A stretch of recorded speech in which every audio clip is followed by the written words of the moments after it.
All right. Hi, everybody. Hope you guys can hear me. I know this is my first stream in like 2 weeks, 3 weeks, and it was kind of last minute and not even near the time that I normally stream. But I did get a hold of Teapot, who recently just actually came back from a break as well. That I believe you had just. How long did you take off, or was it just Guild Wars 2? I'm gone for most of December. Just Oh vanished wow. into thin air. Okay. The puff of smoke. So yeah, I was super excited to actually be able to get him on the stream to talk about some things because I had noticed that before you had taken some time off that you were raiding Mythic were you raiding in Amir Jasil? That's right, yeah. That is the current raid. That's where we're at now. Nice. So I kind of wanted to talk to you about that and the differences between WoW and Guild Wars 2 that you found and what you're planning on doing since you get back. So I guess let's start with everything about you, as per the usual. Yeah, sure. I mean, wait, what do you want to know? Let people know where to find you. What do you stream? Are you back officially? What is your schedule? Yeah. I mean, yeah, you can find me. You know, it's all the same. I was like, where are we going with this? Like, yeah, like, how much do you want to know? Like, you know, what's going on? All of Yeah. the things. Yeah, I'm easy to find. Twitch, YouTube, Twitter. Mighty Teapot. I am there. I stream. I tweet. I'll probably make some videos at some point, and you should watch them because they're going to be really good. They're going to be it's insane content. It's going to be too much content. Almost. Oh, jeez. So let's start with after that. What made you take time off other than like, it's around the holidays and obviously you need time because you stream a ton and you stream long days. But what was it that finally made you decide, hey, I need to step away for a minute? So, like on my stream, I like to talk about stuff. I like to talk about the game, stuff that's going on in the game, things that interest me, and the concise version of why I was like, I don't really want to stream anymore is because I didn't have anything to say. I ran out of stuff to say. Ran out of content to make. Right? Like I didn't really. I could have kept going and just like played the game, right, or played any game, right, and just gone about stuff. But to be honest, I like to have almost like a bit of a role-playing story to the streams, right? I like to have a mission, a goal to work towards in some sense, and that was a little bit lacking, especially in Guild Wars for me. It was just kind of turning into just like, oh yeah, I'm going to log on and I guess I'll do an open world boss or something like that, or I guess I'll press some buttons. But yeah, I'm looking for something a little bit more than that when I'm streaming. To be honest, I like to have a bit of a meta angle to the content that was kind of lacking. So I wasn't really enjoying it. So I was like, well, I guess I'll stop streaming until I've got some ideas, pretty much. And so did you feel that way when you were streaming World of Warcraft as well? That there wasn't enough to talk about? Well, not exactly. It's just there's a lot to talk about in WoW, I want to say, but a lot of the stuff that I'm doing right now, it kind of doesn't merge well with the type of stream I like to do. So, you were talking about Mythic WoW, right? And that's what I'm doing. I'm doing a lot of Mythic raiding in the game. I'm doing a lot of Mythic Plus, like higher keys and speedrunning keys and so on. And it's kind of difficult to do commentary while doing that. I'm not really good enough at the game to do that super well. And I like to kind of have that more commentary interactive stream, like talking to the chat and so on. And the type of stuff I'm doing in that game right now is kind of difficult to do with the type of content that I'm doing in that game. So I haven't really found a good way to kind of create the type of content I want in World of Warcraft yet, and I kind of don't have anything left to do in Guild Wars 2. So that's why I kind of stopped streaming. I was thinking, like, well, I got to figure this out. I got to figure out what I'm going to do, like how I'm going to get to the point where I can create content in a different game that I think is good, and also coming up with some other ideas in Guild Wars 2 as well. Like that's pretty much the crux of it.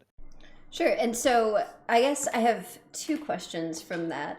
So we'll start with the one that is, what pushed you to World of Warcraft and especially Mythic raiding?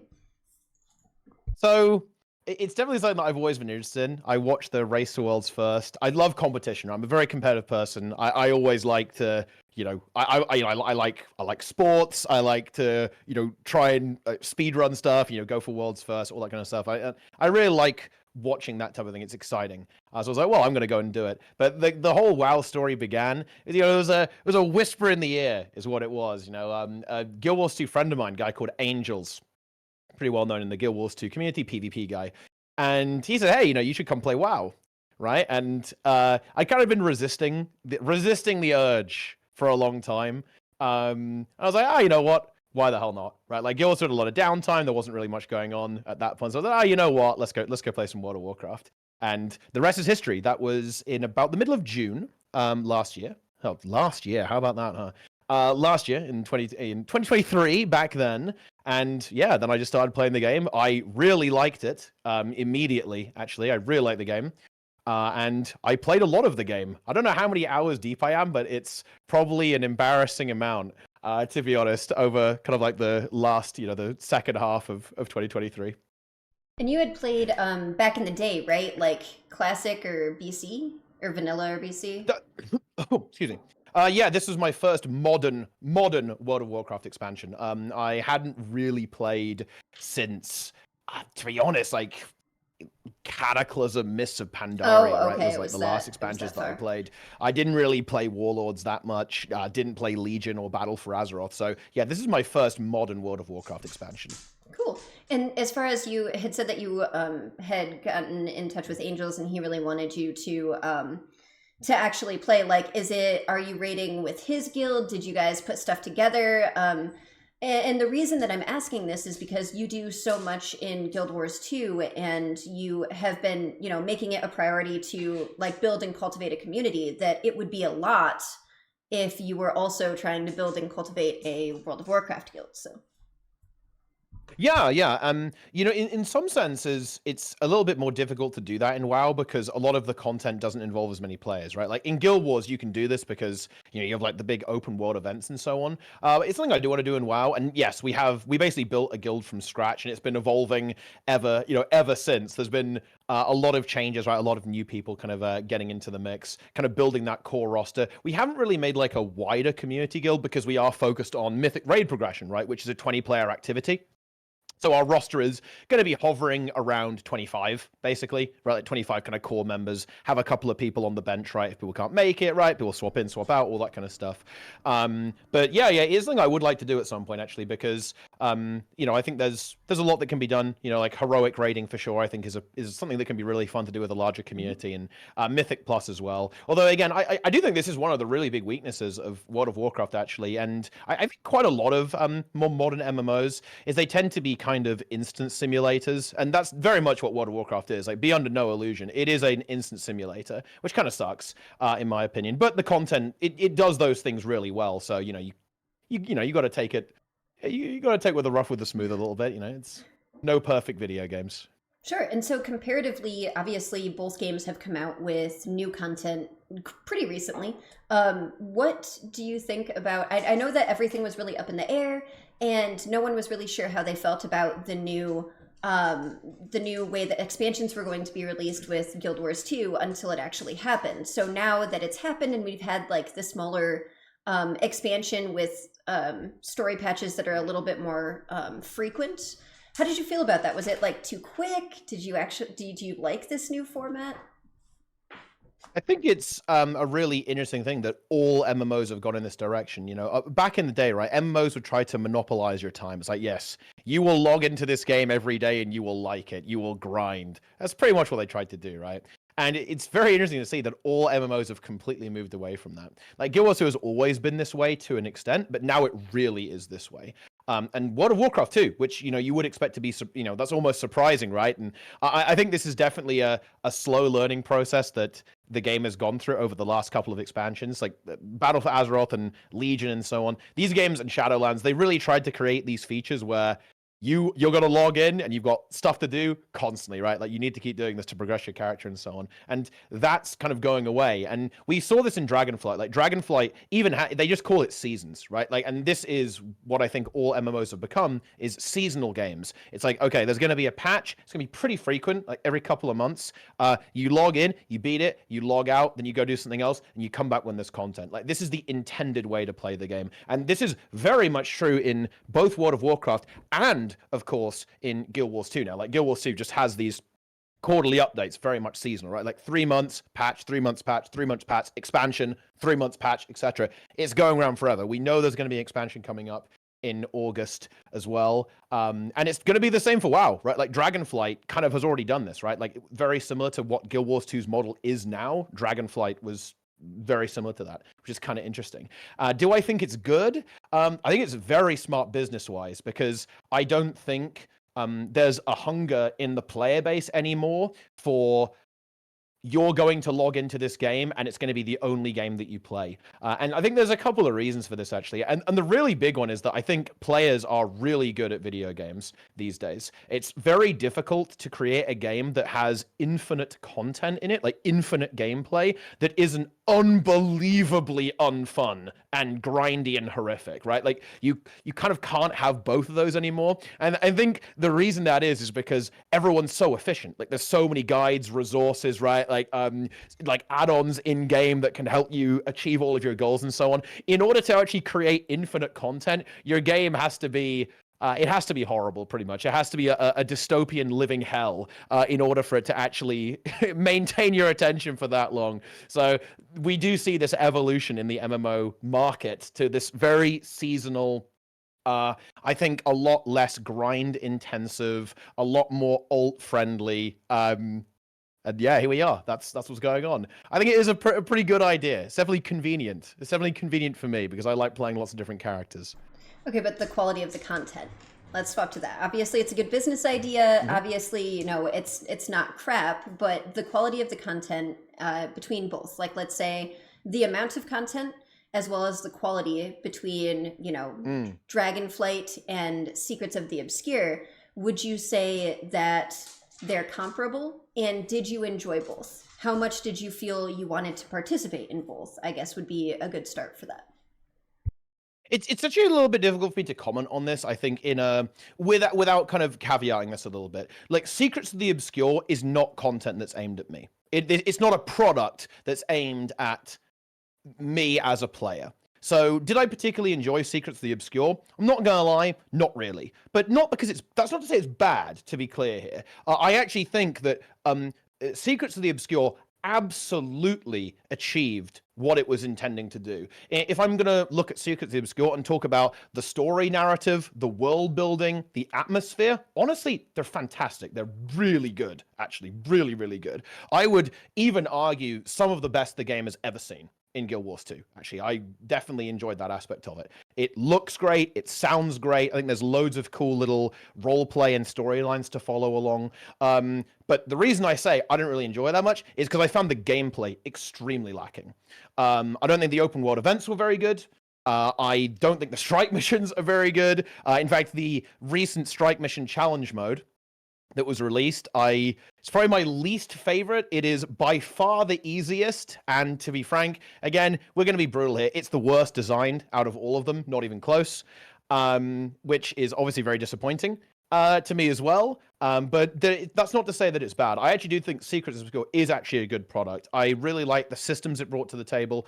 With the Wizard's Vault, I think players really love that, and I think it is a good idea to streamline the pretty convoluted daily system in Guild Wars 2 down into this, this kind of global daily system. Not perfect, definitely needs some refinement, but I think it is a really good idea.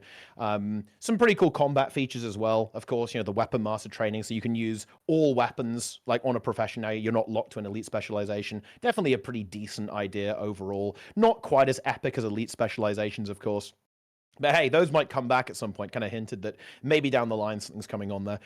And in terms of the amount of content, I would say that Secrets of the Obscure is definitely a little light on content compared to previously. However, I think that does need to be contextualized as well. I think that overall, you are going to end up with a fair bit more content in Guild Wars 2 than previously. And the reason for that is because the way Guild Wars 2 has gone, it's usually been expansion, living story, drought. Expansion, living story, drought. What's happening here is that the droughts are being filled in. Now it's going to be 3 months, 3 months, 3 months, 3 months, 3 months, with basically no gaps. There's going to be no downtime. It's surprisingly reminiscent of the original vision for Guild Wars 2, actually, which was constant updates. It's quite similar to that, actually. in terms of the content that's going to get dropped. So I would say that it definitely feels light for now, especially the recent patch. Of course, the first quarterly update, the story was very, very short. The map was pretty small. It's got a decent amount of content on it. They definitely tried to put a lot of events on it to make it active, make it alive. But yeah, it's certainly not as fleshed out as a Living World release would have been previously. However, again, I believe that is this is going to sound like almost like a bit of a a corporate PR statement, but I think this is fair for me to say. Actually, the full picture of what the release schedule is going to look like and what a Guild Wars 2 expansion is and what the Guild Wars 2 content release schedule is, you're only really going to see that when you have the full cycle. And it will be hard to appreciate it in a way until we haven't had that period of downtime. Because if this was normal Guild Wars 2, it would be patch, potentially 6 months to a year of nothing, right? Like that is how Guild Wars 2 expansions have usually gone, right? That's pain. Whereas now you're not going to have that gap anymore, and that's when I think this model will have its strength, right?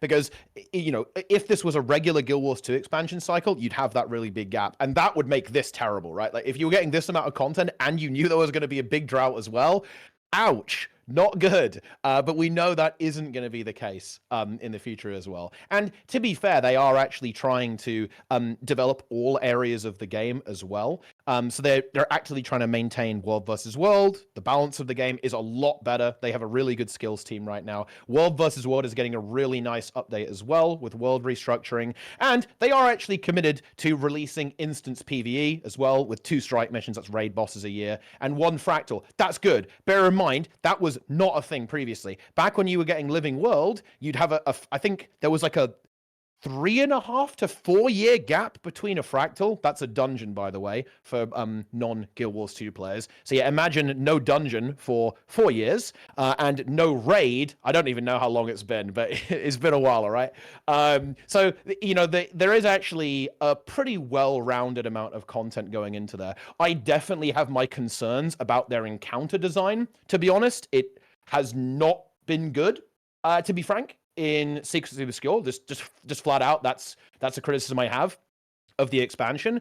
But I don't know, maybe it will be better. Who knows? It's hard for me to talk about because it's one of those things where I keep wanting to start it and I keep getting into the first quest, and I've realized that I'm one of those you need a carrot dangled in front of you before you can do something things. And I don't necessarily have to get something out of like some sort of content except for leveling, and I know that masteries are a thing, but it's very weird. It's very weird for me to be at max level and take time off and come back and want to do content that isn't like furthering my level. Like gear set is one thing because I don't have all ascended gear, but it's like it's coming back and doing an expansion and not gaining like tangible levels, I guess, if I can say. So it's been hard for me to do, but for Dragonflight, this one's even weirder. So I actually did get to max level because I enjoyed everything that I was doing, getting me to max level, but I was so excited to raid and learn a new class that I never actually did the campaign or quest at all. Like once I hit max level, I had to go back and actually do like get my dragon riding and everything, which is very weird for me because I'm a very huge like lore person, and so it was very weird. But it's I don't know, and I don't know if that's a thing that anyone's ever talked about with Guild Wars 2 is just like every time I ask about the content, people say that they're indifferent about Secrets of the Obscure, which makes me be like, okay, like, do I want to spend the time to get through it? Which I shouldn't, base what I want to do on other people's opinions of something. But everyone's just been like, it's fine. It's okay. You're actually the first person that went in depth. But then also, like, I have to have that carrot, especially comparatively. Like, if I start a book or something and I get to like chapter 5 and then I have to do something and I put it down, I cannot pick it back up and start reading it again from chapter 5. I have to start over. And that's kind of how I've felt every time I've had to take a break from Guild Wars 2. And so I don't know. Like, I don't know if you've ever heard that or if you've ever felt that way after taking a break. I mean, I'm sure you have everything maxed out for classes and specializations, but I think that's the big difference for me right now between like WoW and Guild Wars 2 is that with WoW, to get through all of that content, I was still leveling up to an endpoint. And if I, took time away, I'm still at that level. I'm not at max level and then doing other content that, to me, I have to have a reason to do the content, if that makes sense. Yeah. Yeah, it's funny because, of course, I'm the exact opposite. I would say that vertical progression is by far my least favorite thing about World of Warcraft, without a shadow of a doubt. It's definitely something that I don't like about the game at all. And yeah, I think it's fair to not like that in Guild Wars 2, kind of being the opposite of that. But personally, I'm a really big fan of horizontal progression because it gives you the freedom to play whatever you want, right? Like, if I want to go and play a completely new build, I can do that in Guild Wars, right? I can do whatever I want. Whereas in World of Warcraft, you don't quite have that level of flexibility. Dragonflight has made it really easy to gear up characters, to be fair. And that is getting easier in the War Within. You kind of almost have like a lot more transferability between your characters, it looks like, in the next expansion, in terms of like sharing stuff between characters, whereas even right now in Dragonflight, everything's kind of locked down, right? If you get a drop, it is on that character. You're going to have to grind it again on another character and so on. But yeah, I think that definitely something that can cause players to not stick to Guild Wars is that lack of clear progression path and kind of lack of just progression in general. I do agree with you. Yeah, the mastery system, it's not my favorite system in the game. I know what they were trying to do with it, but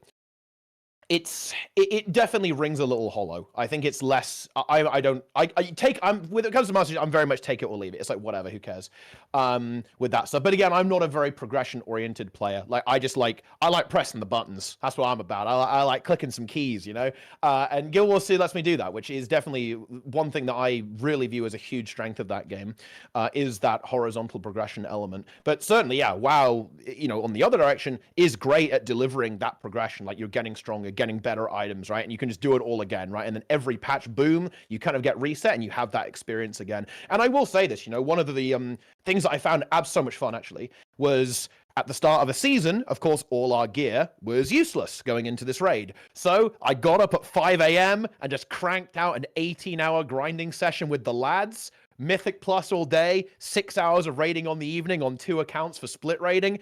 That was awesome. I'm not gonna lie. Yeah, it was super, super fun. I really, really liked it. It's not that I like hate all progression. I think it can lead to some really fun experiences, but that kind of, that almost like the competitive player within me is like screaming. I don't like it for that reason. I want to be able to, if like a new build comes out and it's really, really good, I want to be on that playing it now, right? Like if I need to re-roll, if Angel says, yo, Teapot, can you play this character instead? I want to go, absolutely, yes, I can. Let's go. Be in there on the next raid. I'm ready to pump.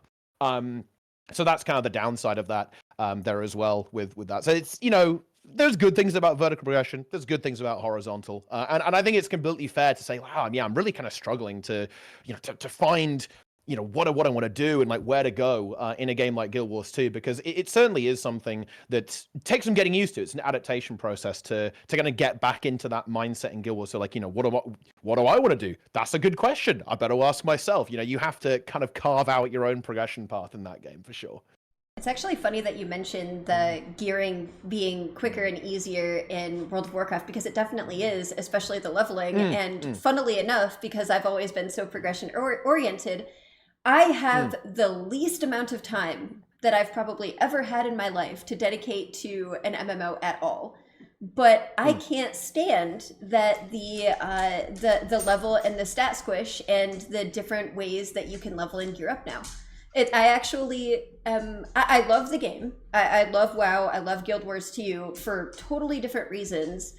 But for me, for WoW, it's just like, especially with the level squish and changing the way that you level and gear and progress, I dislike it. Because it was one of those things where at the time, previously, I guess back in, not even Battle for Azeroth, because I didn't really do much for then, but like Warlords of Draenor, I liked that there were, certain quests that you would have in certain regions that were available with certain levels, and you had to get to level 80, and this character was like your character, and if you wanted to gear an alt, it was crazy to gear an alt because you had to do all of those same things again and pick different paths. And So it's actually very strange to me that you can just, which is what I said. I dungeoned all the way up from like level 40 or something, to 60 on a demon hunter, which was also really weird.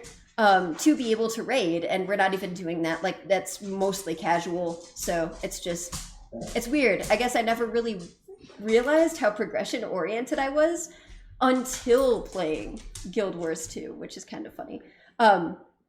But you had mentioned that like everything came out with a new season and you had to do like M plus to gear and raid. Did you actually like level up? Did you do anything with the story in Dragonflight? Have you completed the campaign, or was it kind of like the same thing where you just like dungeoned to get the gear to be able to raid?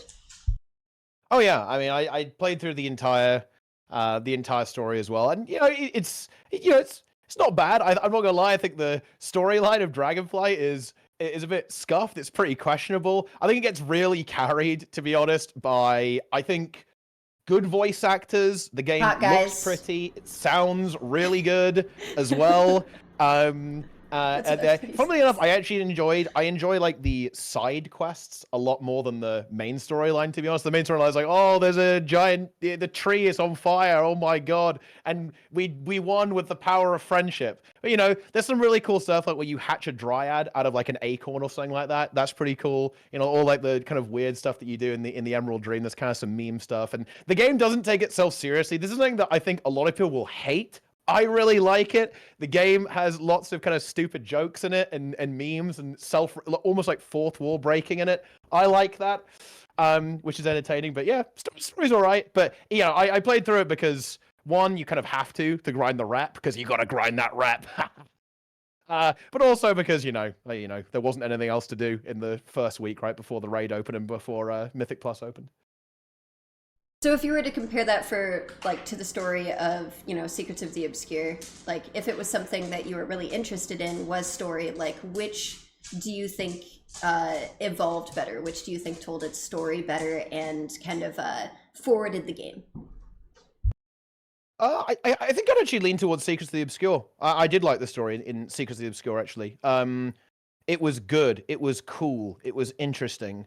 I liked that it wasn't this kind of mega world ending, oh, the entire world is going to explode and look at all of these incredibly powerful lore characters. It felt pretty grounded to me, which is good. I also liked that it was somewhat unconventional, actually, with the way the story was told and kind of the universe in there.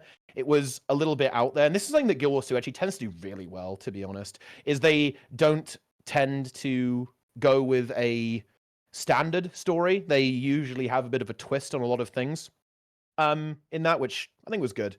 So I'd say I'd lean towards it. In terms of, it's actually really interesting because this is what I meant by the WoW gets carried by production. Like the way it is presented in WoW is definitely better. A lot higher production value, 100%, yeah. But if I'm talking about like which narrative did I prefer, I prefer the Guild Wars 2 narrative for sure, yeah. But the presentation in WoW can really blow you away, to be honest, especially the raid. And it's weird. I hadn't really thought about this for ages since I played WoW. But it is so cool when the main storyline is the raid, right? It's very cool when that's the case. Because, of course, in Guild Wars, it's kind of like little side stories of the raid a lot of the time.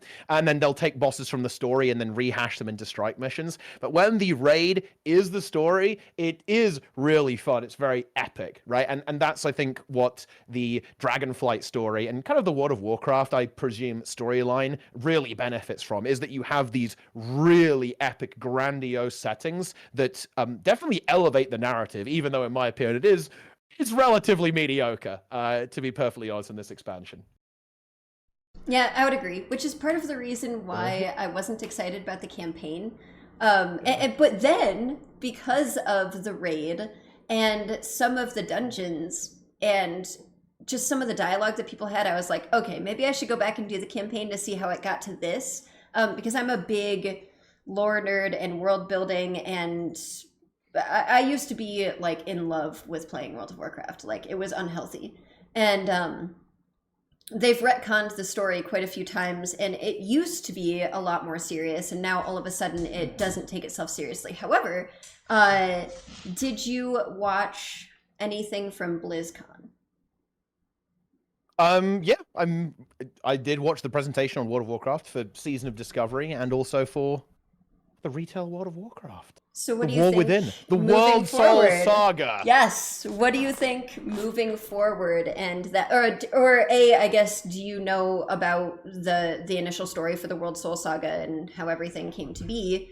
I guess is the better question, because I guess the only real way to be hyped or concerned about the World Soul Saga would be if you know that story. So, do you know the story? So, you know, I'm just gonna slam it down.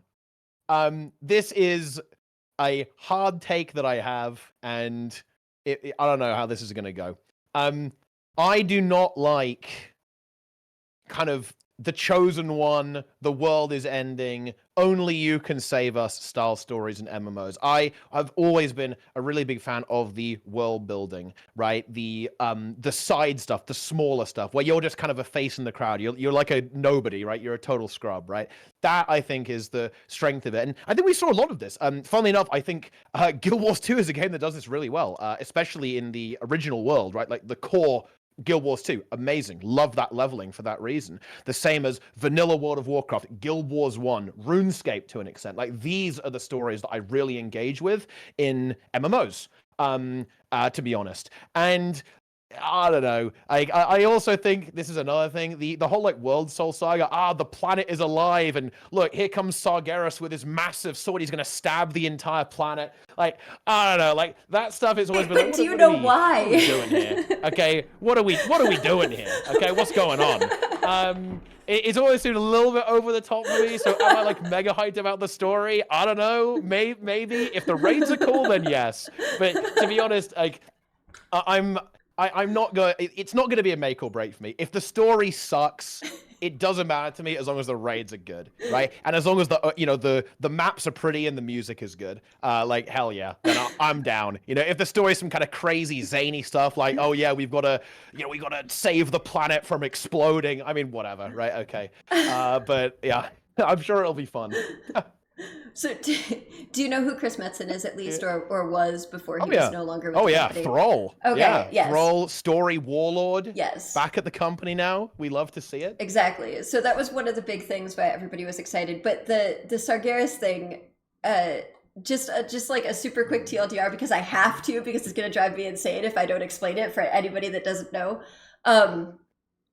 So essentially, all of the worlds, or a bunch of the worlds in World of Warcraft, have like a soul inside them. It's like a world soul, and the original. So they're kind of treated as an egg, and then people have hatched from them. Not really people, but they're called Titans, the Pantheon. And so there are a bunch that had awoken, and one of them was Sargeras. And Sargeras and Tyr were going out to see if they could find, other unhatched world souls or world soul people that would need guidance. And Azeroth was found after a bunch of other worlds were inhabited by like tentacles and void stuff. And from what Sargeras had seen out on his journeys, he thought that because Azeroth looked like it might have been corrupted, that there was no saving it, because he didn't think there was any other saving the other souls. And so he kind of had pledged to get rid of this void, and the only way he thought he could was by destroying the worlds.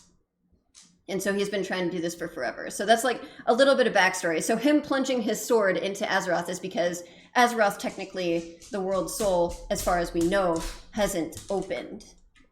And Sargeras was supposed to be Shades of Grey because everyone perceived him as evil and something that we needed to destroy because he was trying to destroy your world, but he was only doing it because he thought that it was corrupted. And so the whole basis of that, and like these worlds in Azeroth being found, and Draenor and Argus and all of these other places, going back to the World Soul Saga is like going back to the creationism of the game. And so a lot of people think that these 3 expansions might possibly be the end of the game. or like a World of Yeah, Warcraft they 2. won't do that. That's not gonna happen. Probably. I was hoping.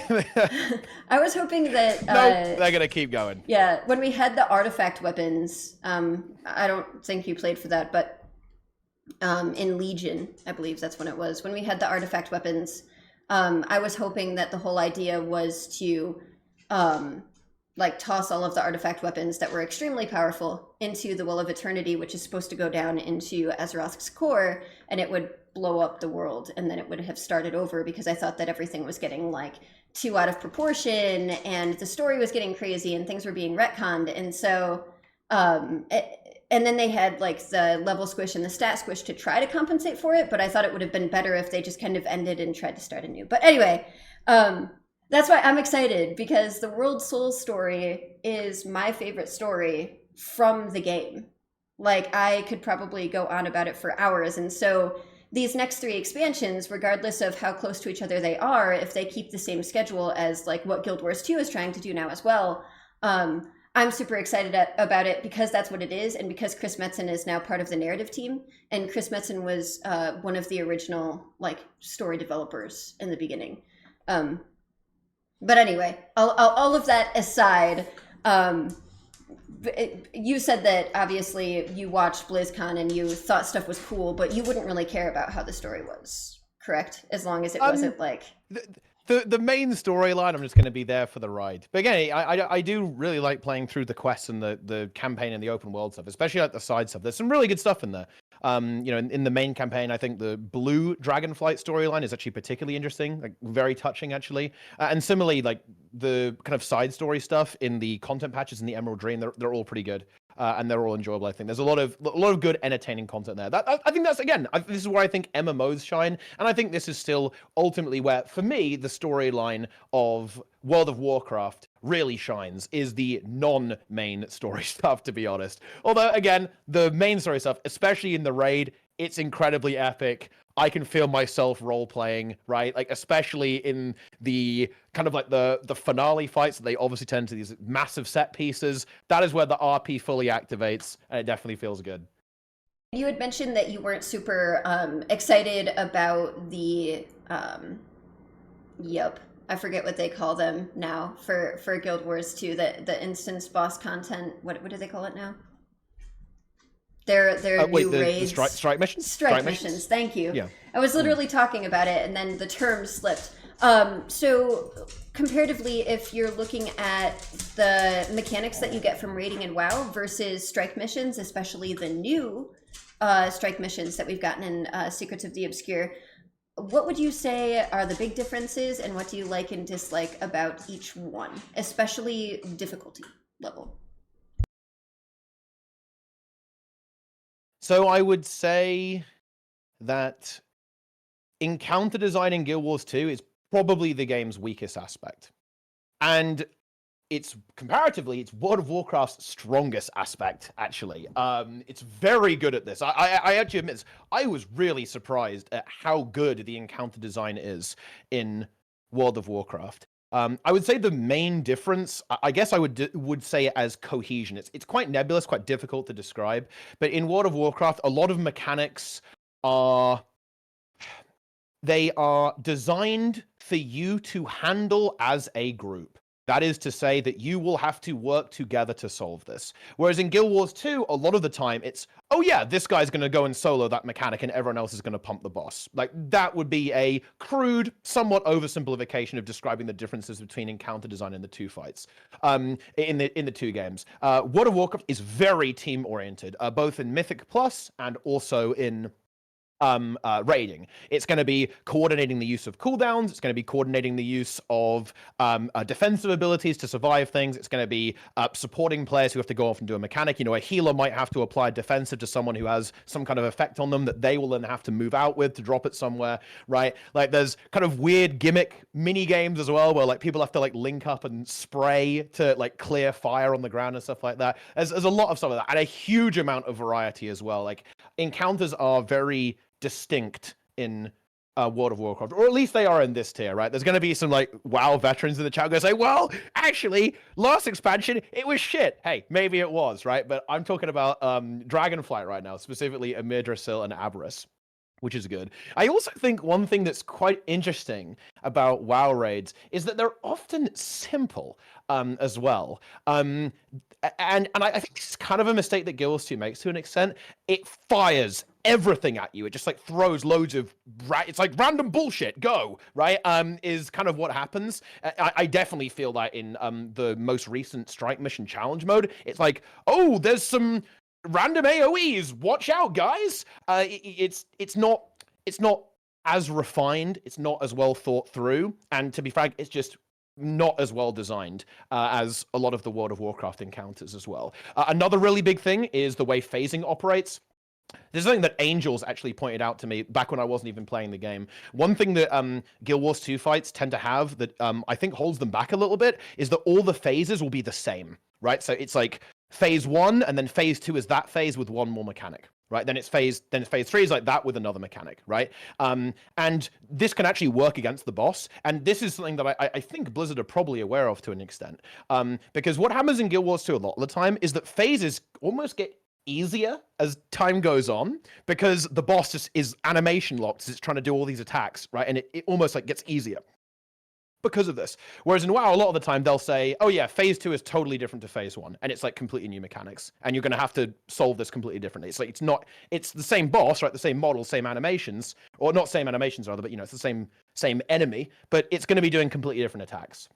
So that adds a lot of depth to the encounters. Like the encounters where Guild Wars 2 does this, coincidentally, by the way, are some of the stronger ones. Like if we think about the good fights, stuff like Harvest Temple Challenge mode, I would argue Kaining Overlook Challenge mode, and also, to an extent, with some interesting mechanical overlaps, Lion's Court Challenge mode. What you'll notice about those fights is that the phases are quite different. They aren't just like phase 1 with an extra thing. They actually have some new stuff that is happening over time there, right? With like different encounters and different abilities. That would be like a summary of the difference between the two things. A lot more teamwork, a lot more coordination oriented, a lot more focused on execution and managing your abilities correctly, right? And you wanted to talk about difficulty. They're also way harder as well.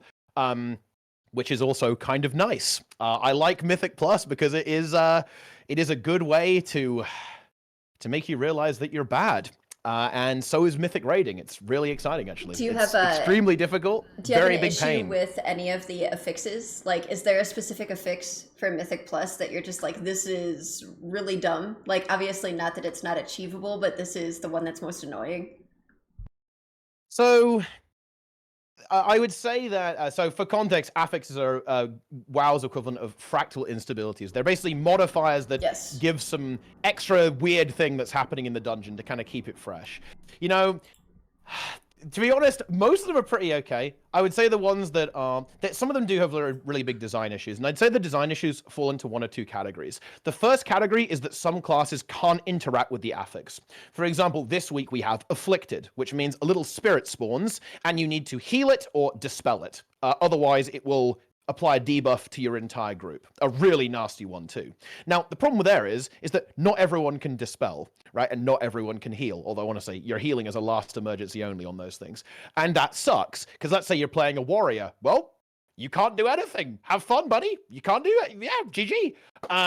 That's, I think, questionable design, to be honest. And then the second type is that some of them are kind of contrary to the way that you play Mythic Plus. Like, for example, this week we also have Raging, which means that when mobs get low, they enrage, so you can't CC them. And guess what? One of the really core principles of Mythic Plus is that you use AoE crowd control to interrupt abilities and to lock down dangerous packs of enemies. So it's kind of like, well, you're kind of anti-Mythic Plusing the Mythic Plus here. That one also has a really big problem, in my opinion, because some people, you can actually remove the enrage, but there's only one class in the entire game that's particularly good at doing it, which is Evoker. And that augmentation, that's another thing that's going on.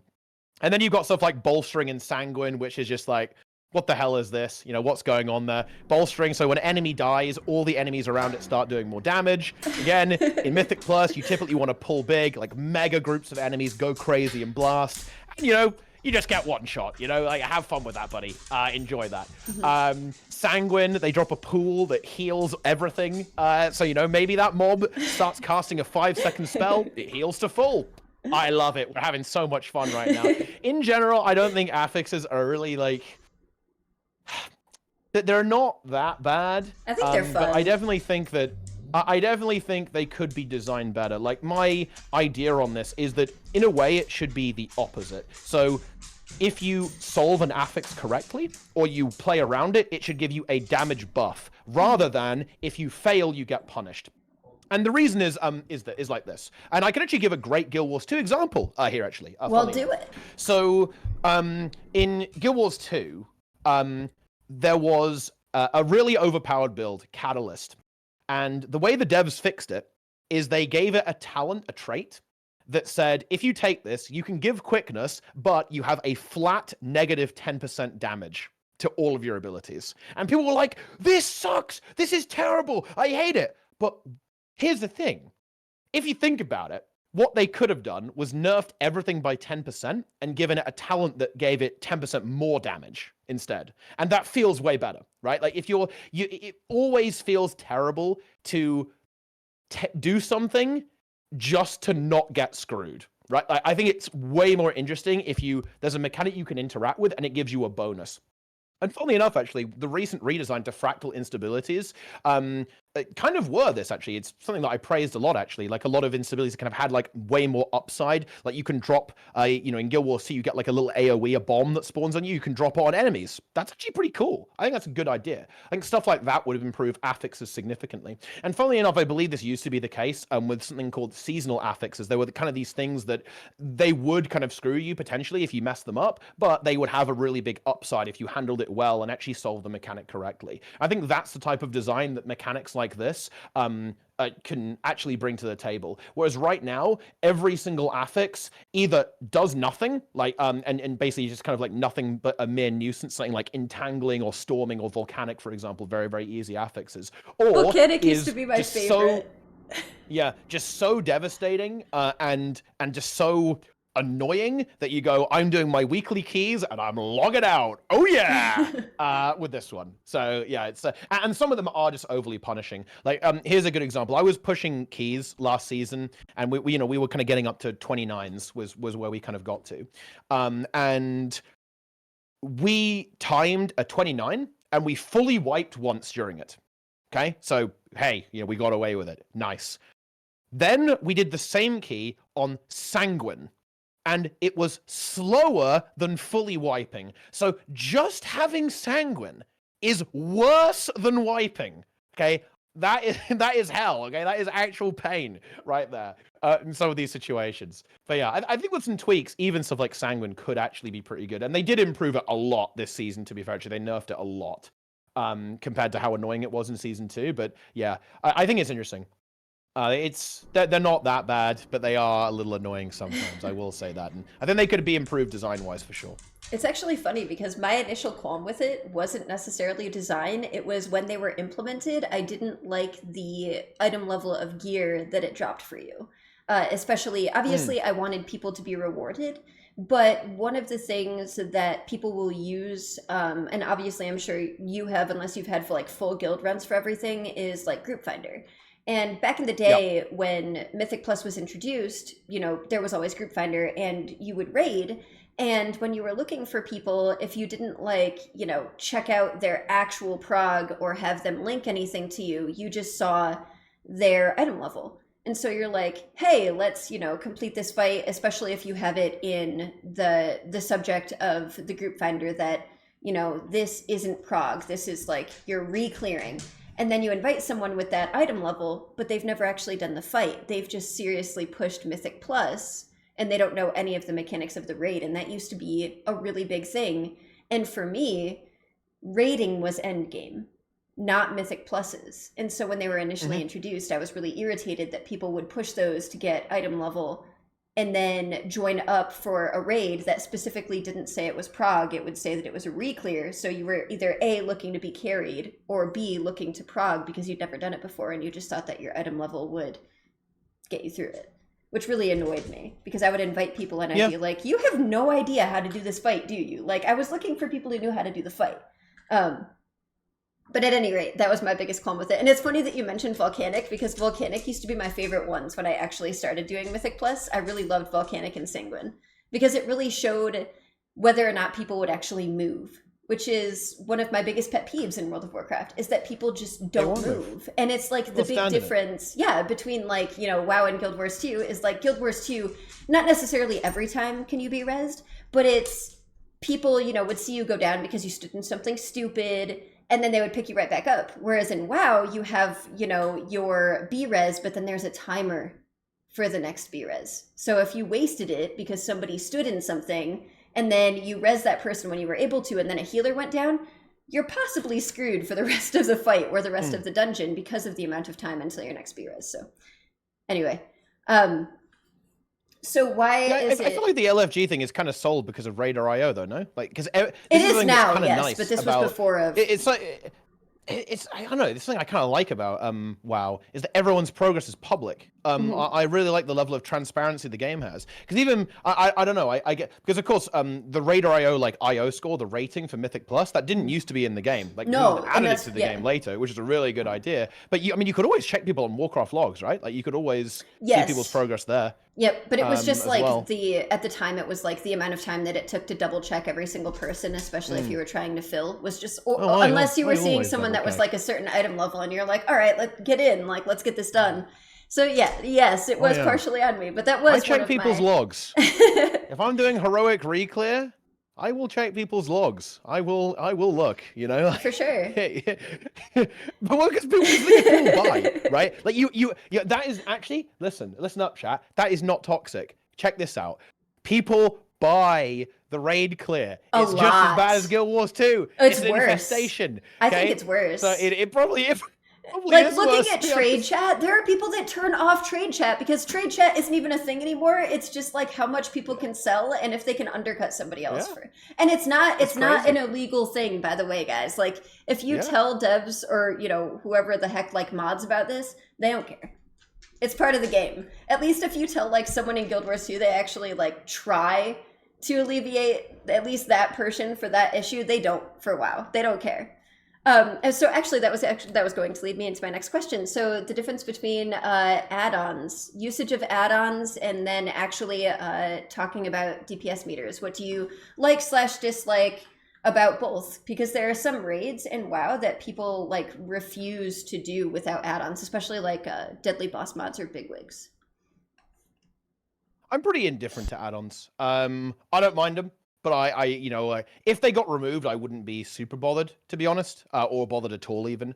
The UI customization is what I like the most, right? Being able to set up weak auras to like manageability cooldowns, to be able to look at, you know, my team's cooldowns and so on like that. Like, that's what I like about auras. There's definitely some issues where the encounter designers have to battle against this system because of how powerful those add-ons are. However, I will say this. It is really difficult to defeat this because of the way the WoW community is. The WoW community is very, very competitive. They like winning, and they like using tools in order to win. And if you kind of got rid of add-ons, it would kind of kick the can down the road, and people would just use external programs instead. And what I mean by that is, like, what is an add-on? A lot of these add-ons are timers, right? Like, they're timing things, they're communicating with other players, all that kind of stuff. You could make that without using add-ons. Like, you could, especially given that, you know, a lot of these top teams, like, who go for Worlds First, they have professional devs that make their weak auras in particular, and the tools that they use to complete raids. Removing add-ons wouldn't exactly stop them, to be honest. But yeah, it's very interesting. They're trying to clamp down on it a little bit, like particularly with certain private auras as well in the recent raid, to make it so that weak auras can't see them nearly as well. But of course, there are ways around that, and this is what we see. Like, the problem is, of course, is that your UI can still see the add-on. So all you do is you just have a little macro that then sends a command to the other weak auras and job done. Like you've essentially role-played as the weak aura by pressing a single key. It's going to be really interesting to see where they go with this to actually try and solve this. Because I think they do want it gone, right? They want to try to make it so weak auras are less important. In this. And you know what? Here's another thing, actually. I need to say this. I've already gone too long without saying this. People blow this way out of proportion. So I cleared heroic week 1, obviously, with the gang. I didn't have a weak aura pack for that. I didn't use one. People massively overblow the whole like add-on thing in WoW. Were you raid leading or just participating? I was raid leading, yeah. You were? Okay. I was raid leading, yeah. I was raid leading and tanking in that raid. Like, I'm not gonna lie, all of the, oh my god, these guilds are using these crazy add-ons, oh my god! This only applies in very high Mythic Plus keys and high-end Mythic raiding. To be honest. Now, I will caveat this because, again, the WoW players are going to come for me here, or the veterans maybe. In the past, in previous expansions, there have been some bullshit, okay? Oh, yeah. There's been some absolute just mechanics that if you're not going to use an add-on, you will not win. On Mythic, probably not on Heroic. Okay, but on Mythic, yeah, they have definitely gone completely berserk and had some unfathomable mechanics that you're not going to beat. But realistically, if you're raiding normal, you're raiding heroic, this conversation is just not relevant, right? I'm not gonna lie, it's just not. Like, you don't want to run add-ons, fine, don't. Like, the fights do not require that. Like at all. Mythic, you can make an argument for it 100% because those fights are brutal. They are really extreme in terms of their difficulty. And some of them, especially, again, this is why I say high nerf, pre-nerf, by the way. There was an example last patch in Aberrus, the second to last boss called Echo of Neltharion. What would happen was that 5 players would get marked with a bomb, and they had a huge radius, and you had to basically have each player go to a separate corner of the arena, and you would move around the room, and the kind of rock walls would spawn that would kind of change the shape of the arena, and one player would have to run forwards, maybe a player has to run backwards, right? And you have to get this perfectly for a tiny safe zone in the middle, right? And on launch, this was the safe zone was so tiny and so disgusting that, to be honest, without a weak aura, it would have been kind of bullshit. But guess what? They nerfed it a lot after kind of Worlds First happened, and that made it way less relevant. Still really useful, but way less relevant. So the thing is, when people say, "Oh yeah, these mechanics aren't beatable without weak auras," that's semi-true in very early cutting-edge progression, and only then, right? Like, the weak auras are a lot less relevant to normal play than is reported. Like, people do use them 100% because it's kind of like a win more button. Like, why wouldn't you, right? It's like it's an advantage to use these tools. They definitely help 100%. But like, this idea that, oh, I can't beat heroic Farak without a weak aura. No. Oh, no. If anyone says that, they've got no clue what they're talking about. They are beyond clueless. I think it's more along the lines. And I think WoW is that your raid leader might get pissed because like the raid lead is just tired of you standing and stuff, and so they're like, "Do you have DBM?" Is one of the big ones. Yeah, but I mean, more DBM, of a joke than anything I'm not gonna lie. But... Like, you don't need DBM to not stand in AoE. Oh no, you don't. But people are bad. Like, in all like transparency, people are bad. Like, but no, and actually, Zephyr, if I'm sorry if I'm pronouncing that incorrectly, I had mentioned Archimonde and Wad. There was one specific. I don't know if you guys remember. For anyone who has played WoW in the past, I don't remember the boss. But there was a boss specifically that everyone used Exorcist raid tools, which is no longer a thing because of how much you can amend weak auras, but for a specific ability, especially on Mythic, there were only a certain amount of like swirls for void zones that would like come up on the ground, and everybody had to get in one or else they would have a ton of damage that happened. And on Mythic, people would use Exorcist raid tools to assign people to certain areas that they had to stand in for these void zones, and there like wasn't any room for error, and it was really quick. And so if people didn't know exactly where they were going, they probably would have wiped unless they were way over geared for it. But specifically for this Exorcist raid tools, when that ability went off, and if you were assigned to swirl, it would actually have an arrow with a distance marker that got less and less as you got to that spot, which is kind of crazy. Exorcist raid tools like isn't even really a thing anymore. Well, it kind of got turned into method raid tools, right? Like that was, you know, it's still around, kind of in a new body, pretty much with MRT. But yeah, it's a slightly, the functionality is very different because they kind of hacked away a lot of that stuff. You can't really do that anymore. Like you can't do the distance stuff in game. It's much more limited. That was actually a relatively recent change, funny enough. A lot of that stuff got broken relatively recently because Blizzard is really wanting to move away from this. And I think they've done a great job. Like this particular raid, like Amirdrasil, this raid is insanely good. It's unbelievably good. It's extremely well designed. Very good raid. It's definitely one of those things that I will measure all raid content in all raid games against Amirdrasil 100%. It's exceptionally good. We haven't got to the final bosses on Mythic yet, but I'm really excited because in particular the last two bosses are insanely good. Yeah. It's actually in terms funny, of like the content, because everybody in chat keeps comparing everything to WoD, which Chili, I totally forgot. Iskar, yes. So this was another one of my favorite raids, which funnily enough was one of the most like add-on heavy at the time to help you get through Mythic Prog. So for Iskar, he did like a downdraft type thing, which would move the raid towards the edge of the room, and you had an orb that you had to pick up and toss to every single person in the raid group so nobody got knocked off. And if you got knocked off, you couldn't get rezzed. And so yeah, Exorcist raid tools worked for that one too, because it gave you an extra button to toss it and showed you who needed it instead of like trying to turn your character and look around the room while DPSing. But that's a good one. That was actually my favorite raid, was Hellfire Citadel. So I'm enjoying Amirdrasil, which is my first raid experience in Dragonflight. But so far, nothing for me has compared to Hellfire Citadel. But anyway, on the flip side, how do you feel about there not being as much add-on use in Guild Wars, or it being frowned upon in most respects? I think, you know, it's actually, this is a really funny meme. So let's bring some memes to the table here. How would people feel if I told them you can actually make more abusive add-ons in Guild Wars 2 than in World of Warcraft right now? It's just that nobody bothers to. And this is kind of one about the fact that a really big thing about the add-on culture is the nature of the WoW community. Like, for example, there are really juicy add-ons that use Blish. Check this out. If you're doing Doom, there's an add-on that will, you know how you were talking about arrows that would point you in the game? There is an add-on that will draw an arrow in 3D space telling you where to go for your next green and give you a countdown to do it. That add-on exists.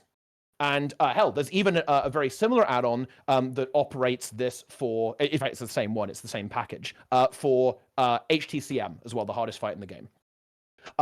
These add-ons are there. It's all about culture in these games. Like, it's just kind of frowned upon in Guild Wars 2 a little bit more. But yeah, you can actually make stuff that's just as strong, if not stronger, in Guild Wars 2, actually, as it turns out. And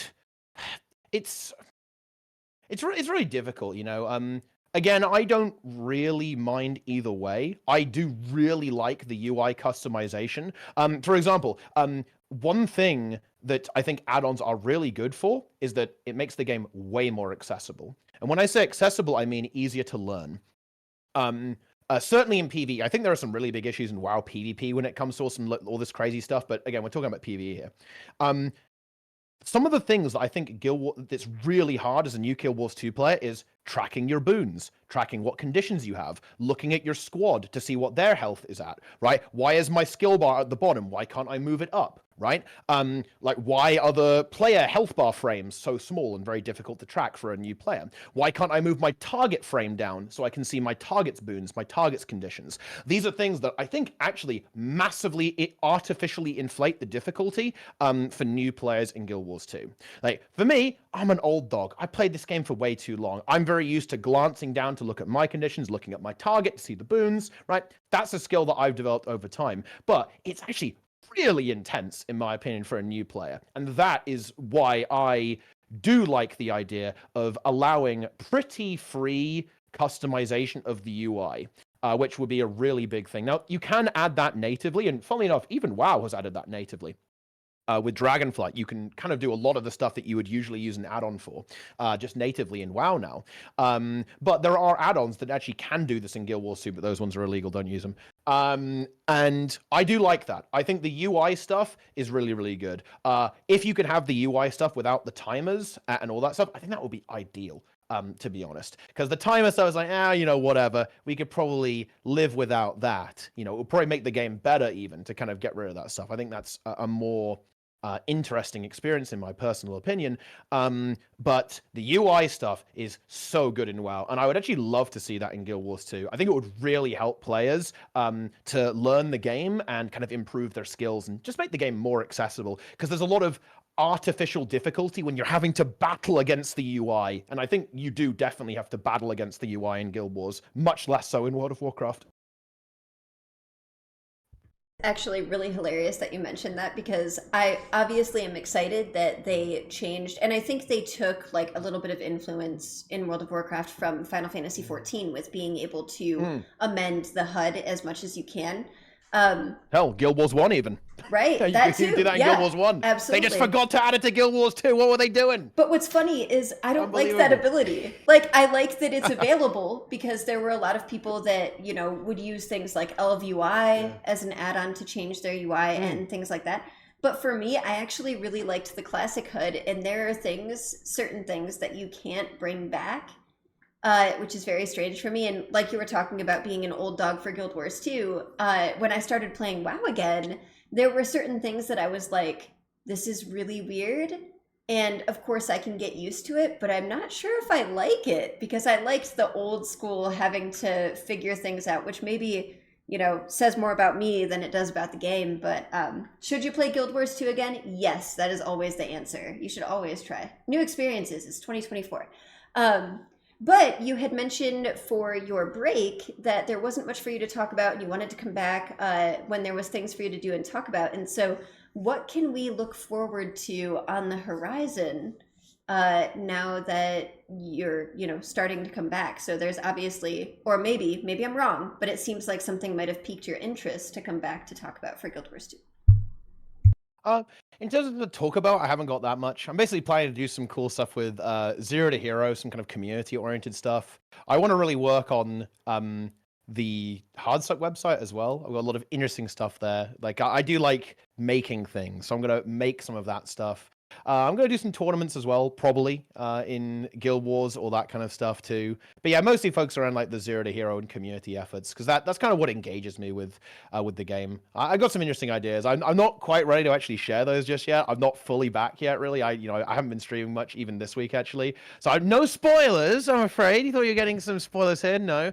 But I've been cooking some stuff up. I've been working. So there might be a lot of other streamers involved as well. That's something that I like doing. It's something that I find very much missing actually in the Guild Wars 2 community, is the lack of collaboration. I look at especially classic WoW right now. There's loads of cool events. There was, of course, Soda Pop was organizing a hardcore run with a huge amount of streamers, across the board, right? Not just from OTK, but also a whole bunch. They made this guild in classic WoW called OnlyFangs and beat a raid hardcore with nobody dying the entire time. That stuff is fun. I love the community events with everyone getting involved. And I know, look, I like stuff like this, what we're doing right now. I love chatting with people and, meeting new streamers and making content together and just having a good time, just gaming it up here. So that's going to be the shape of it for sure. But the details, well, to be honest, I haven't quite worked them out just yet. But I'm on it. Don't worry, I'm not completely lazy. I've got some interesting ideas there, and also for World of Warcraft as well. I definitely want to build my WoW streaming, kind of find an identity for my content in World of Warcraft over the course of 2024. So definitely expect a lot of World of Warcraft content. Raiding, I'm planning on trying to play the game competitively. So me and Angels, we have a very strong competitive vision for our guild. We want to be pushing top 200 in the world for clearing Mythic. I want to be pushing very high keys in Mythic Plus and competing in events like the MDI and also the Great Push as well. In the Mythic Plus stuff, I've got a team together for that as well. And I also want to try and find some stuff for community work as well in in WoW. I haven't quite figured out what I want to do there just yet, to be honest. But I don't know. I'm sure I'll get there in the end. I really want to build up my knowledge of that game. I definitely feel very ill-equipped to do some of this stuff right now because I simply don't know enough about the way the game works. Right. One of the things that I guess I would say is a marketable strength I have about Guild Wars is that I'm a little bit of a Guild Wars 2 encyclopedia. Right. Just a I little pretty much bit. know everything about everything in the game. Which I like. I like being someone who isn't just going to say bullshit, right? And just spread misinformation online. And I want to kind of get into that position with World of Warcraft as well, and just kind of get better at the game and be able to actually help people with stuff in that game, especially when it comes to like clearing the content and so on, and like how to approach it, how to progress through it, all that kind of stuff. Sure. And so one of the things that you were talking about was the difference between there having to be like more community and team, like more team building and things relied upon more of the whole group in WoW for certain things Mm. rather than Guild Wars 2. Do you think that's part of why there aren't a lot of people that collaborate for Guild Wars 2? Or do you have like any insight into that? Um, Ultimately, yeah. Guild Wars 2, and this is, I would be very clear in saying that this is very much a pros and cons situation.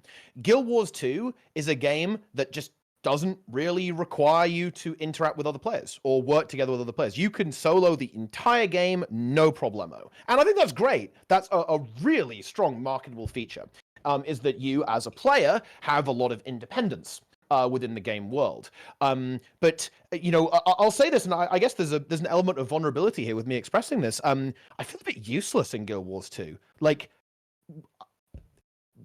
people, like people don't need help, right? To an extent. That's kind of a weird. That's a slightly weird way of phrasing it. But ultimately, the game is easy. Like people like me are obsolete. That there is no need for someone to kind of organize these communities, right? Because communities like this are irrelevant in a sense. Like the game does not require them. Like you don't need a guild that like organizes open world stuff because it's open world, right? Like it doesn't fail. You're not going to lose, right?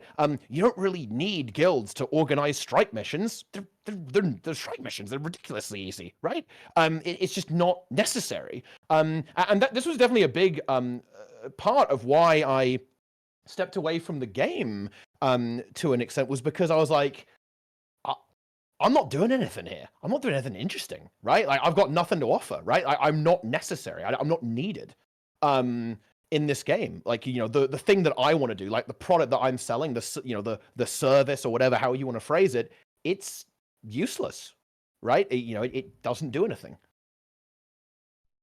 Well, I mean, I understand where you're coming from. I feel like a lot of people in the Guild Wars 2 community, just because of what you have done, would probably disagree with you a little bit about the being useless part. But yeah, I see what you're getting at. And so with all of the expansions and the story content and everything, are you going to continue doing what you've already been doing for the Guild Wars 2 community, whereas, making sure that people like get these strikes done and helping with open world and putting out guides? You said you had stuff for the website, and again, no pressure, not trying to pry into things that you don't want to let people know about early, but like, is this still something that you're going to be pushing towards in 2024? It absolutely is. Yeah, I want to find new ways to do that, and hopefully some kind of, I don't know. To be honest, I'll be very honest. I'm not entirely sure where I'm going to be going with this. Like, I don't know what I want to do in Guild Wars 2 right now. I still haven't entirely figured out. I've got a basic idea involving the zero to hero that will keep me going, but I think kind of talking about the zero to hero would kind of explain this a little bit. So I did zero to hero where I made a new account and I progressed it a lot. And I was like, oh man, I just did the second season and everyone was enjoying it. I was like, oh man, I can't wait for season 3. But then I took a step back and I looked at the account and I was like, wait, hang on a minute. I've got full legendary trinkets, a legendary weapon. I beat all content in the game. I could farm anything trivially now. Like I beat it. I literally beat the game.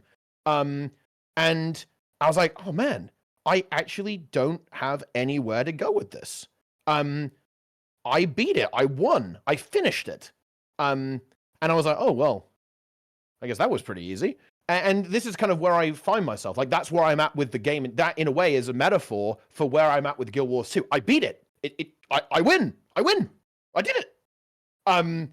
And that's a weird position to be in with an MMO, right? You know, like that's unusual. I finished it. But how do you, you know, and this is something that's weird because you almost wouldn't expect that, right? Like you wouldn't expect to finish an MMO, but I have. It's over.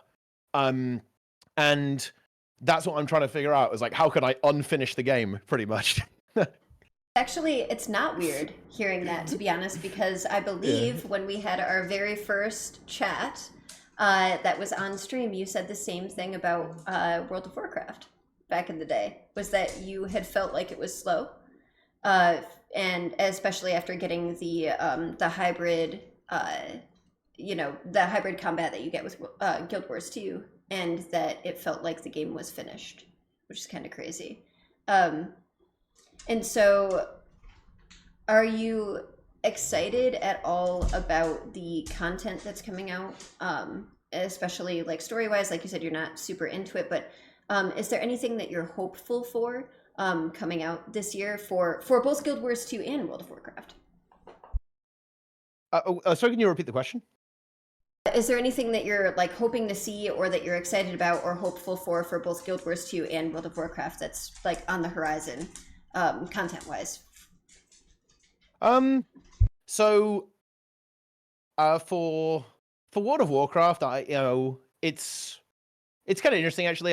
The next season after this is going to be another set of Mythic Plus dungeons, of course, but also fated raids. So basically, they're going to rotate the old content around while they wait for the next expansion, because basically there's usually another patch, but because very similar to Guild Wars 2 in this regard, right? Because they changed to a different content format, there's going to be a bit of downtime, which is a bit unlucky. But for me, it's all right, because I actually didn't play the first raid, actually, so I get to actually experience that this time, which is kind of interesting. And for Guild Wars 2, there is not a lot going on for me, to be honest. There is the second Strike Mission challenge mode coming out at the end of February, it looks like, which is, I think it has a lot more potential than the first one, right? I expected the first one to be pretty bad, and I was right.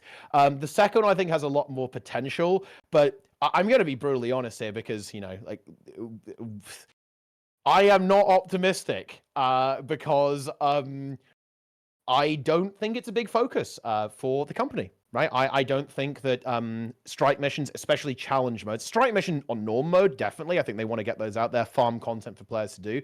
But I don't think challenge modes are particularly high priority. And that sucks for me, you know? And this is definitely something that was a slightly melancholy moment for me with the recent developments in Guild Wars 2, is that I'm not a priority for ArenaNet, and I'm not entitled to that, so I'm not angry at them, obviously. I think that would be an irrational response, but I think you can understand that I'd be a little downhearted about that. It's like, oh, okay, all right. And that feels bad, so yeah, I'm not like mega hyped for anything in Guild Wars 2, but that's not, again, not to say that it's bad. I want to be very precise when I say this. It's because the type of content that Guild Wars 2 releases, and I think the type of content that the game is prioritizing, just simply isn't designed with me in mind. And this definitely, kind of the inverse of this, is what feels good to me about playing WoW, is that when I play Mythic Plus, I go, oh, wow, they made this, you know, this is for me, right? Oh, thank you, Blizzard. You made it for me, right? And then the same thing with Mythic raiding. It's like, oh, shit. You know, this is for people like me. You know, it's content they made for me. Isn't this exciting, right?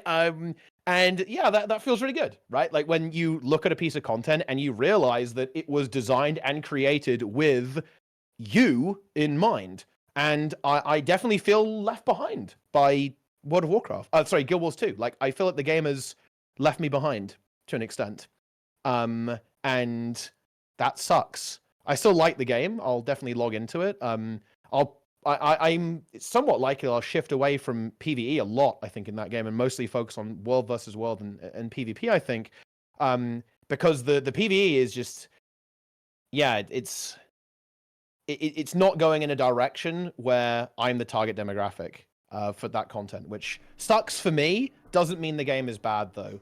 And again, I want to be really precise on that because I think it would be really unfair of me to kind of bash the game and say, "Oh yeah, the game sucks now. The game's terrible." It's like no, the game is changing. The game is focusing on a specific target audience and a specific demographic that I think will actually work out really well for them. And we see that, like, financially, the game is doing very, very well right now. And I think a big part of that, and I think the game will continue to grow and have greater financial success because it actually does have a very clear design philosophy now that has been a bit muddled historically. It's always tried to be a little bit of this, a little bit of that. I think that's really hurt the game overall. But Secrets of the Obscure and the type of content that ArenaNet is looking to make right now is very much going to grow the game and focus in on a specific target demographic for story and open world content. Like, these are the bread and butter of Guild Wars 2, kind of always has been to an extent, but now they're really doubling down on that. I think it's a very smart decision. It just, yeah, again, with anything like that, when there's a focus in design, that is inevitably going to leave some people out. And unfortunately, that's me this time. You know, I'm the one getting left out in the design philosophy of Guild Wars 2. Which, I mean, it is what it is, I guess. That's how it goes. Mm-hmm.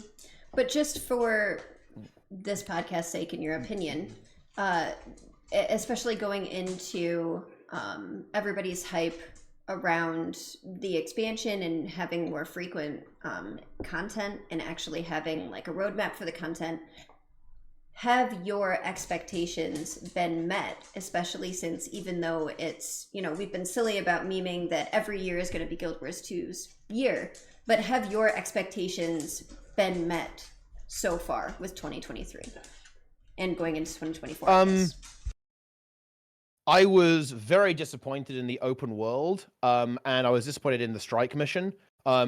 I would say that the story exceeded my expectations, and I would say the open world map design, like the visuals, the presentation, exceeded my expectations. But yeah, again, I would say the thing that I would definitely felt let down by Guild Wars 2 is the combat. The encounter design, both in open world and within instance content, yeah. But other than that, yeah, no, I think ArenaNet did this very well. I think they did a very good job of setting expectations and then delivering, right? Like, it was, I really respect this. Their communication was very good. They were very transparent. No bullshit. This is what you're getting. This is when it arrives. And then they did it. Great. And I think this is a policy that a lot of MMOs are moving towards. Again, I think this is, again, a relatively recent development, but World of Warcraft did the same thing. They were very transparent with their roadmaps. Like, it was like, yep, here it is. This is the content that's coming for the year. They've already dropped one for most of 2024 for both retail World of Warcraft and classic World of Warcraft as well.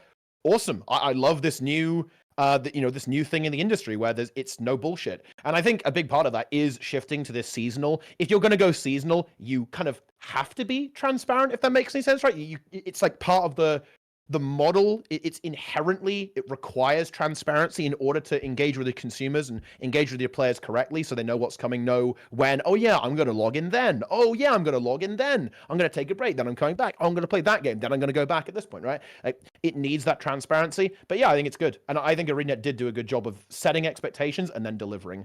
Again, the only thing where they are conspicuously non-transparent is actually with instance content. One thing that I have definitely criticized ArenaNet for, and I continue to do so, is that I am very uncertain with what their goals are with instance content. Like, is it supposed to be hard? I actually don't know. I'm not playing dumb here. I don't know.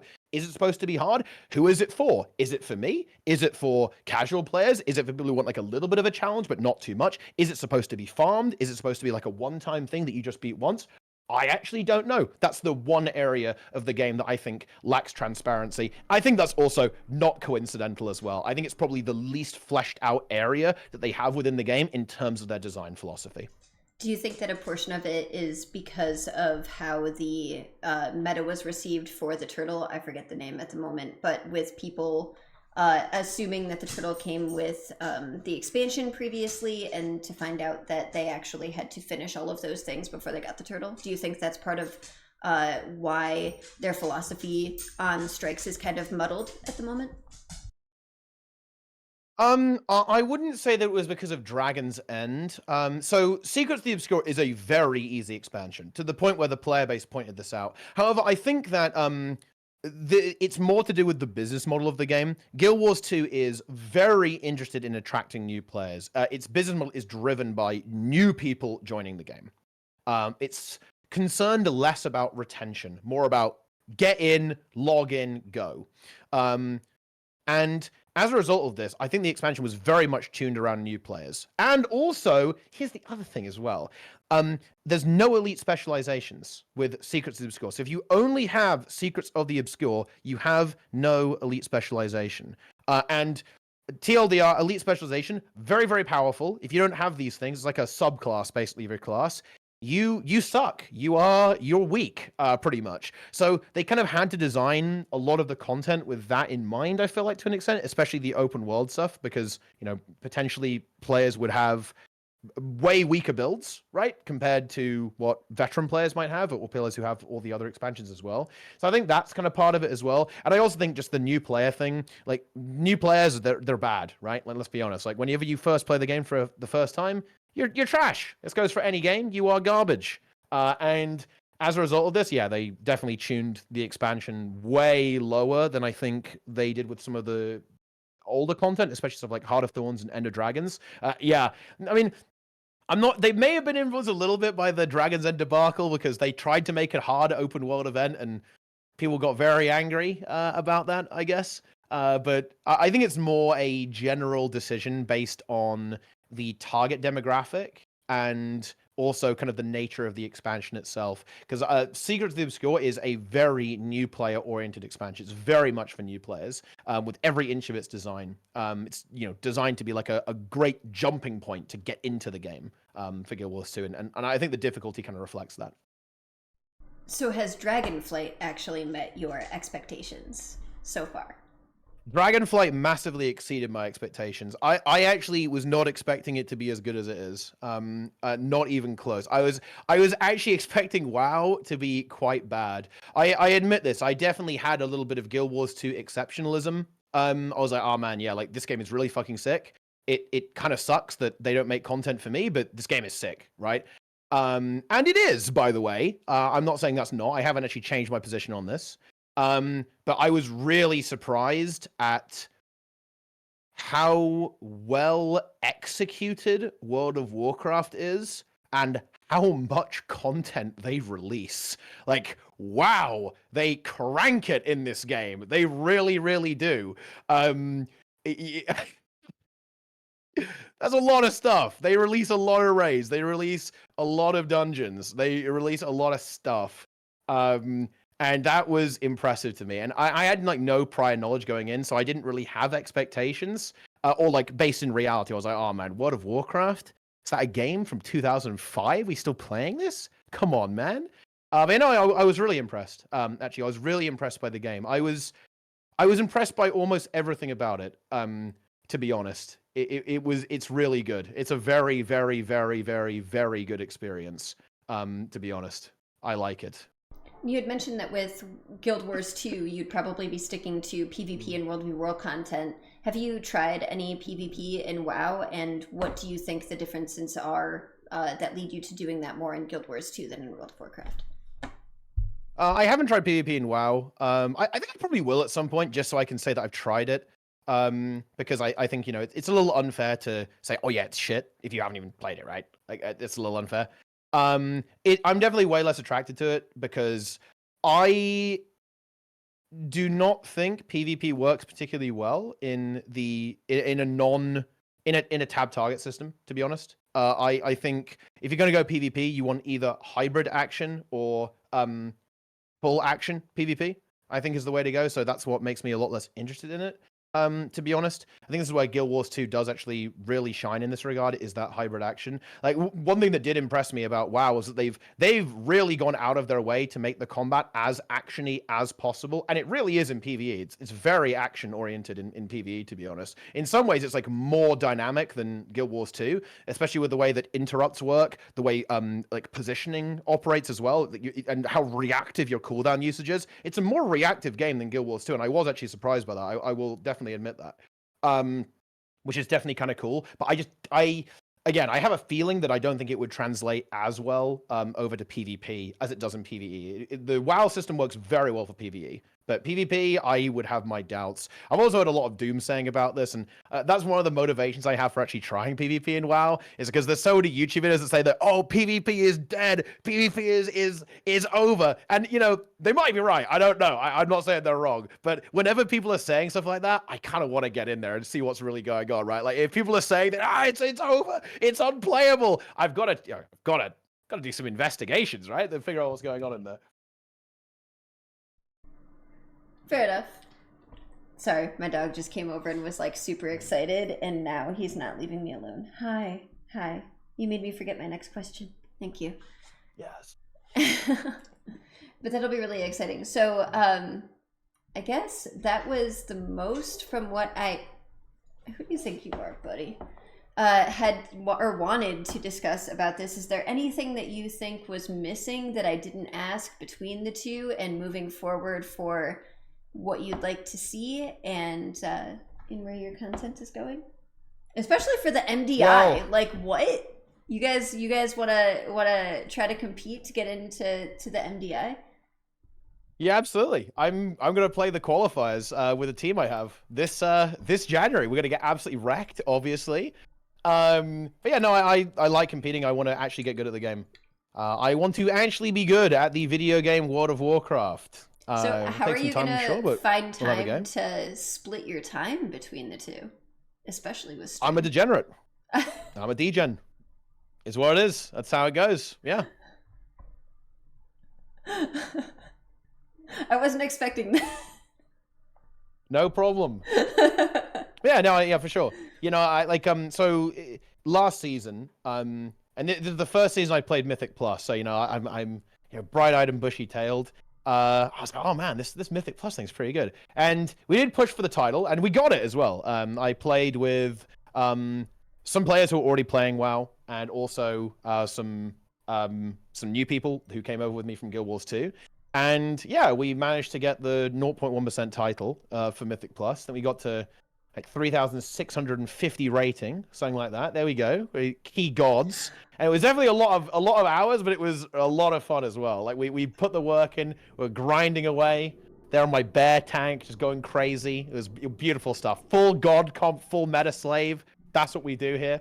And yeah, I want to go even further, right? I want more, right? Like this season, we're going harder. When it comes to stuff like the MDI, I'm not gonna lie, we do not have enough time to practice. Like Christmas definitely disrupted us a lot. One of the players for our main raid has been on vacation, so we haven't been able to do raid progress really. And a lot of members, of course, haven't been around. And and of course, shame on them. Okay. Yeah. Prioritizing family real and life holidays. over raiding. Prioritizing that. Says after over not logging in for WoW? 2 weeks. That is cringe.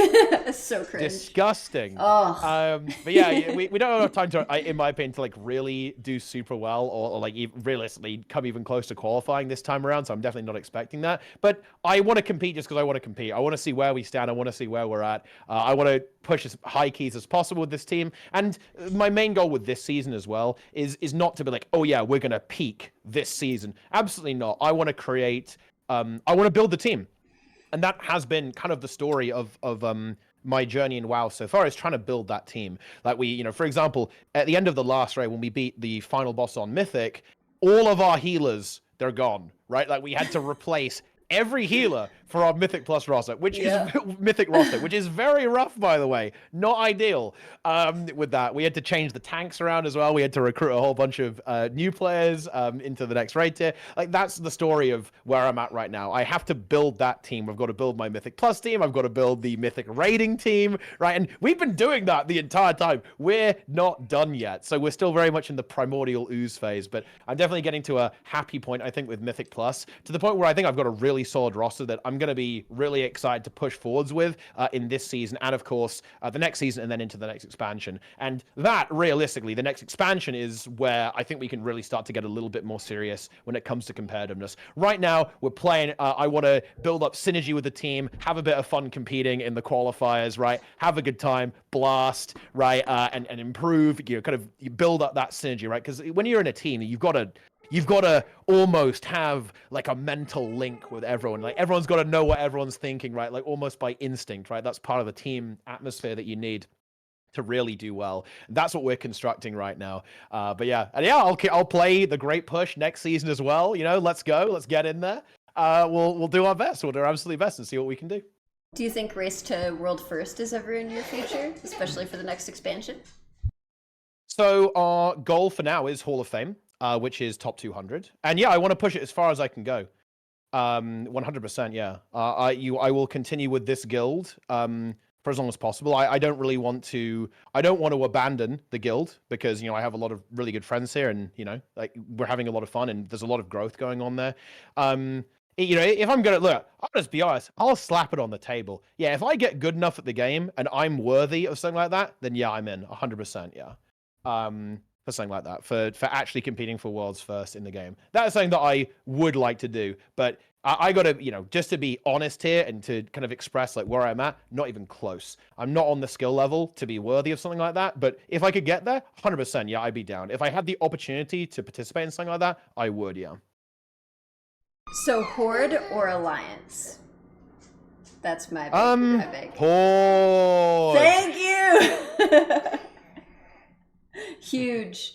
And you said that you're not like fully back. I'm sorry, my son just woke up and he's mad. You said you're not actually like fully back yet. So what can we look forward to seeing from you this week if you plan on streaming for the rest of the week?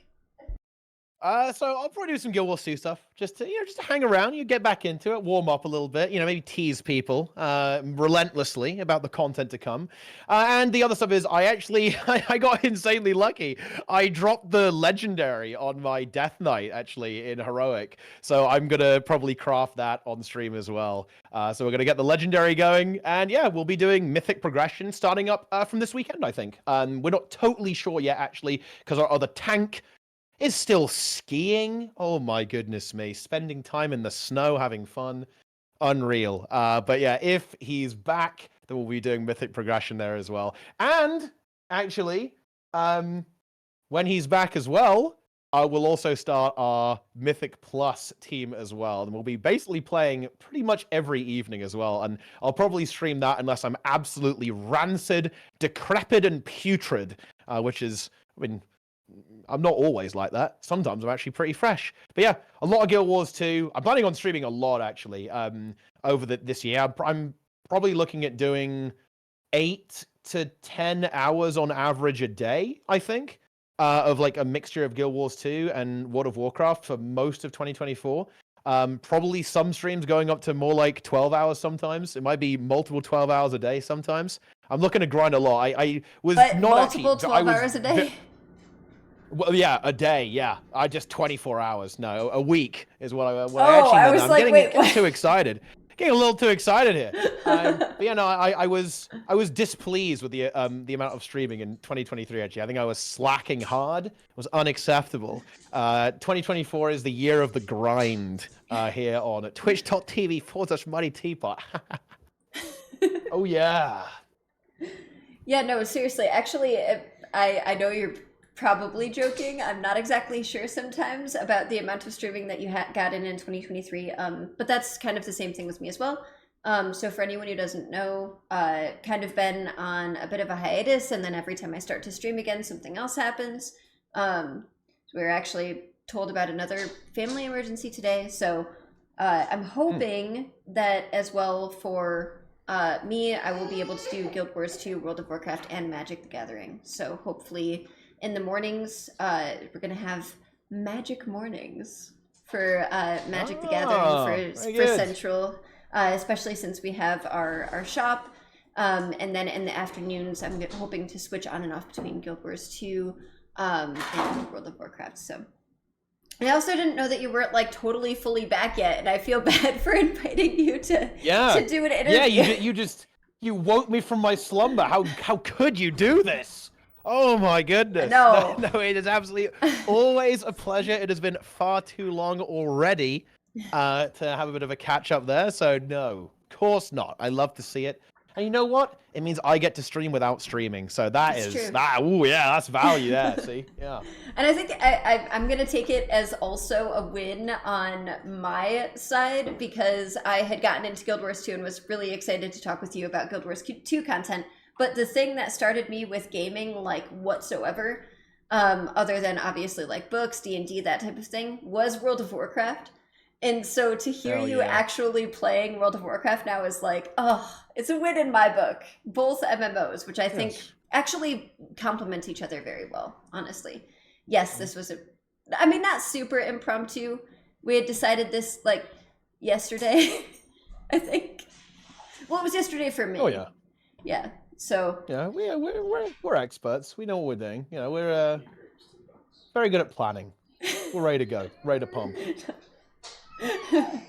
On New Year's Day? Oh, right. Yesterday was New Year's Day, too. And again, I'm sorry, my son just woke up, so he took a late nap, which means he's going to be up until like midnight tonight, which means I probably won't be able to raid, speaking of which. So, oh, you're okay. But all right, I'm going to let everybody go because he is upset. So thank you again so much for hanging out with me for this being last minute. I should have this up on YouTube probably tomorrow morning. And then I wasn't sure if you were going to post it anywhere after this as well, but I feel like we got some good info. So I'm excited. I'm excited for both content from you. So moving forward, but yeah. You better be excited. It's going to be amazing. I am. Oh, yeah. But yeah, thank you so much. And thank you guys for anyone that hung out. And yes, for anyone that missed it, I know this isn't a normal time for anyone. I'll have this up on YouTube tomorrow morning, hopefully. So. Yeah. See ya. I'll be reading the comments, YouTube. Yeah, I'm gonna read them. I need someone to defend. So you better me. be nice. No, I'm just kidding. Yeah. Farewell, friends.